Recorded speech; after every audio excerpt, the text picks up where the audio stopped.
It's a Tuesday in September in the Wind River Range. On this trip, we'll see a lakeside camp, calm mornings, and of course, towers. At the end, we'll talk about what's important on this trip and what gear to bring.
Texas Pass. It's the highest point on the trail at 11,447 feet. There's no trail to follow. It's a scramble, and the route looks roughly like this, with a 68% grade right around here that lasts for about 40 feet. It's too steep to film on, but it was fun to do. Let's scramble to the top and continue walking.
Okay, there are 3 reasons why you go see this trail.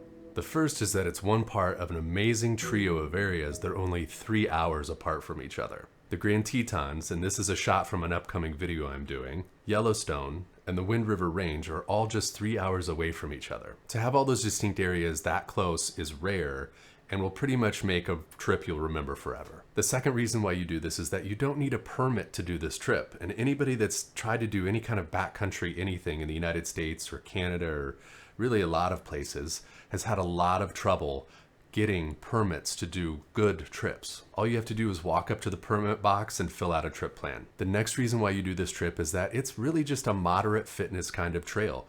You'll notice that I was in the parking lot at the start of day 1 at around 9,000 feet. And 12 miles later, I finished the day at 10,400 feet. So that's not a lot of elevation gain at all. So those are the reasons why I would do the trail. Now let's talk about how you do the trip. You can find this exact trip on AllTrails, and that's the app that I used, was AllTrails, under Cirque of the Towers and Fremont Trail Loop. AllTrails year over year has been getting very good. It gives you the exact path, and it gives you what people are usually most concerned about, which is how much vertical gain there is on a trip. I really enjoy AllTrails, but one of the things you do need to watch out for it is that you need to add 10 to 15% more miles or kilometers than what the app says. If the app says it's a 10-mile trail, you're more than likely going to walk about 11 or 12 miles. Another good thing about AllTrails is that it will actually open up Google Maps or Apple Maps, and you can navigate right to the trailhead. So navigating to this trailhead, you need to be careful. You can do the drive up to the trailhead in a car, but you're going to need to take your time. An SUV is better, a truck is better. If you're renting a car, I would definitely rent an SUV. So that's how you do the trip. Let's talk a little bit about gear. So I carried about 8.5 pounds of gear on this trail. I just said it was a moderate trail. Usually on those trails, I will take a little bit more, but I wanted to stay safe, and it turned out to be true. I wanted to stay safe on Texas Pass. The 68% grade, it only lasts for 40 feet, but it's kind of a hairy 40 feet. Anybody that's done it will tell you that little section there, you need to kind of be as light as you can be to be safe on that pass. Actually, in that 68% grade section, my camera lens fell off, and I looked back at it about 10 feet down from me, and I said, no, it's not worth going back down there. It was that steep in that section. So I had to spend the rest of the day with a sock on my camera to protect the lens.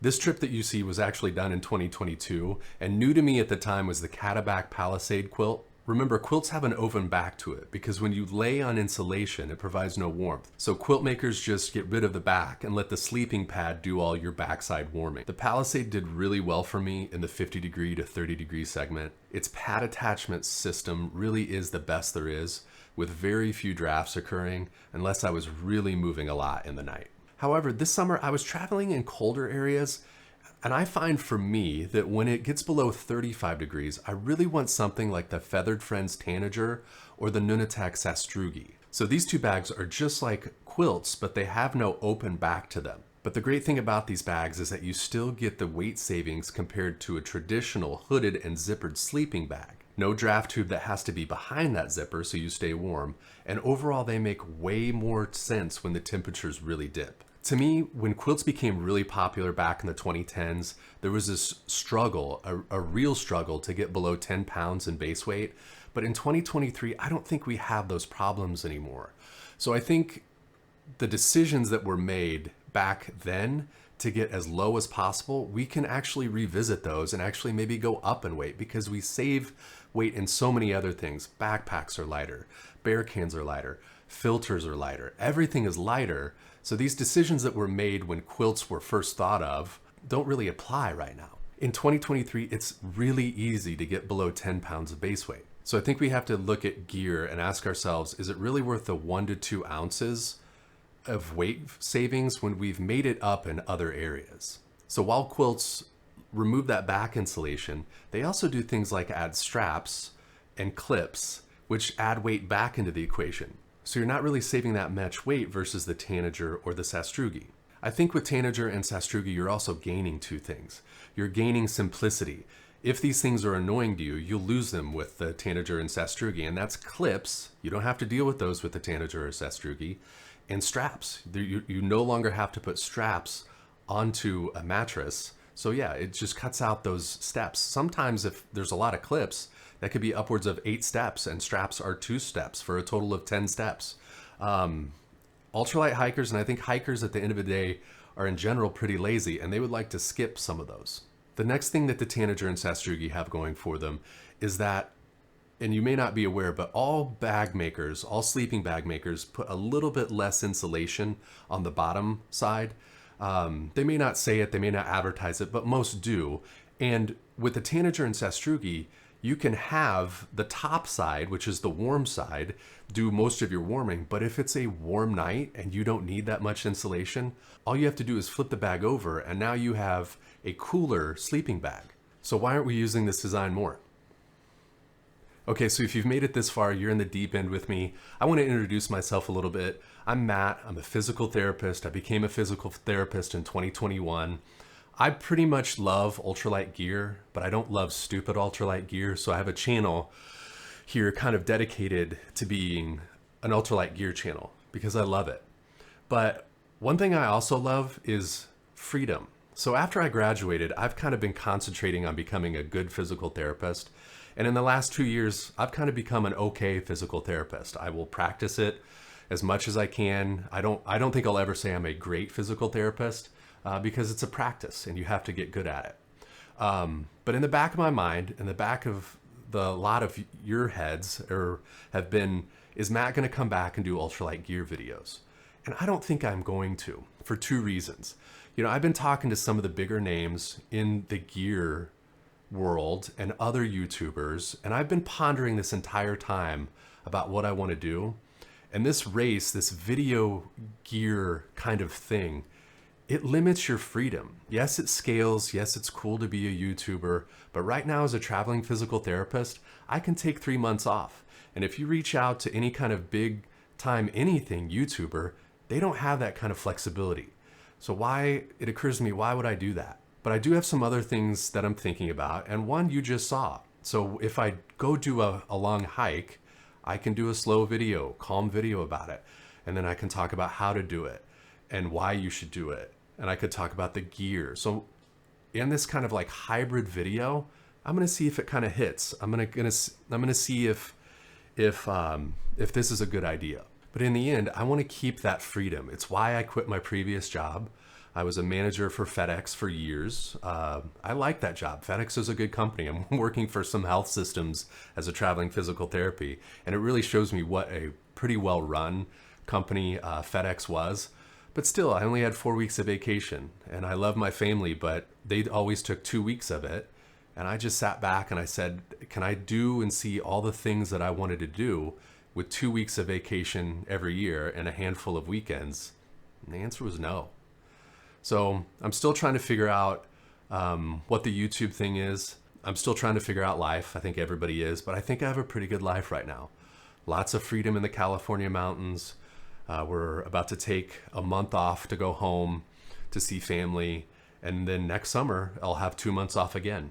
Okay, it was good talking with you guys again. Hopefully you'll see more of me. I've got about 4 more trail videos like this. And I think I'll kind of stick with this format a little bit. A calm hiking video, why you do it, how you do it, and especially the gear. I can still talk about gear here. So, okay. And if you want to see more gear and more calm hiking videos with ultralight gear, click into this video right here.